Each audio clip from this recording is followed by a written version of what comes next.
வணக்கம். சற்று முன் கிடைக்கப்பெற்ற மிக முக்கியமான செய்தி ஒன்று வெளியாகி உள்ளது. அதிமுகவின் செயற்குழுவில் எடுத்த முடிவுகள் செல்லாது என்று தேர்தல் ஆணையம் வெளியிட்டுள்ள அறிவிப்பால் பரபரப்பு ஏற்பட்டுள்ளது.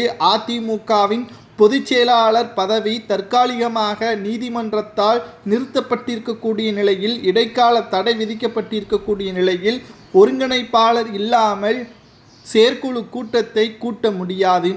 செயற்குழு கூட்டத்தில் வெளியிட்டுள்ள அறிவிப்புகளையும் முடிவுகளையும் ஏற்றுக்கொள்ள முடியாது என்று தேர்தல் ஆணையம் தெள்ளத் தெளிவாக இன்று காலை அறிக்கை ஒன்றை வெளியிட்டுள்ளது. வருகின்ற 19ஆம் தேதி தேர்தல் ஆணையத்திற்கு ஓபிஎஸும் எடப்பாடியும் செல்ல வேண்டும். அதில் இரட்டை இலை சின்னத்தில் உட்கட்சி மோதல் இல்லை என்பதை எழுத்துப்பூர்வமாகவும் நேரடியாகவும் அவர்கள் தெரிவித்தால் மட்டும்தான் இரட்டை இலை சின்னத்தை அதிமுகவிற்கு மீண்டும் ஒதுக்கப்படும். இல்லை என்றால் இரட்டை இலை சின்னம் முடக்கப்படும் என்ற தகவலும் தற்பொழுது வெளியாகியுள்ளது.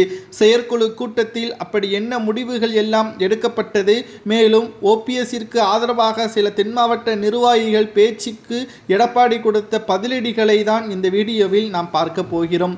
அதிமுகவின் செயற்குழு கூட்டம் 10 மணி அளவில் தனியார் மண்டபத்தில் தொடங்கியது. குறிப்பாக முதலாவதாக திண்டுக்கல் சீனிவாசன் அவர்கள் உடல்நலை குறைவின் காரணமாக அவரால் பங்கேற்க முடியவில்லை.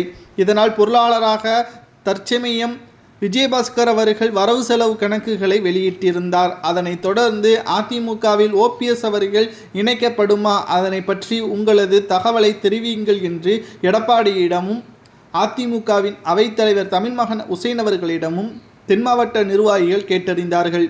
இதற்கு கட்சியிலிருந்து நீக்கப்பட்டவர்களை ஒருபோதும் கட்சியில் இணைக்க முடியாது என்றும், அவருக்கும் கட்சிக்கும் எந்த ஒரு சம்பந்தமும் இல்லை என்றும், அவரை பற்றி இனி பேச வேண்டாம், ஆட்சியை பிடிப்பதை மட்டும் நாம் கவனம் செலுத்த வேண்டும், தேர்தல் பிரச்சாரத்திற்கு எந்த உழைப்புகளை போட்டால் எப்படி மக்களிடம் வாக்குகளை பெற முடியும் என்பதை மட்டும் சிந்திக்க வேண்டும் என்று எடப்பாடி தெரிவித்திருந்தார். ஆனால் ஓபிஎஸ்ஸிற்கு பின்னால் பெரும் படைகள் இருக்கிறது.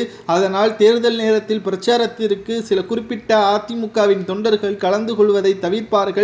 இது மக்கள் மத்தியிலும் அதிமுகவிற்கும் பெரிய இழப்பாக அமையும் என்றும் தென் மாவட்ட நிர்வாகிகள் கூறியுள்ளனர். இதற்கு தமிழ்மகன் உசேன் அவர்கள் வரவேற்பு கொடுத்தாலும் எடப்பாடி முழுமையான எதிர்ப்புகளை தெரிவித்துவிட்டார்.